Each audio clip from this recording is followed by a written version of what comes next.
How to recover permanently deleted Gmail account. First of all, you have to go ahead and open any browser on your device.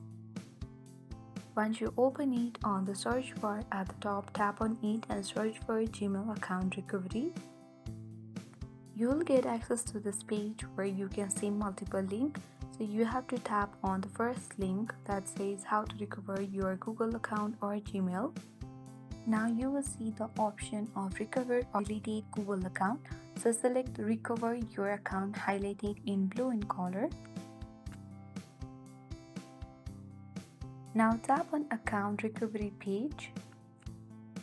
You'll be taken to this page where you have to enter the email or phone number that you want to recover the account of. Now tap on next button. Now again tap on the next button. You have to enter the password of your account.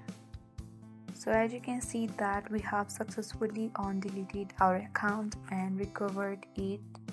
So I hope this video was helpful. Thank you for watching and see you in the next video.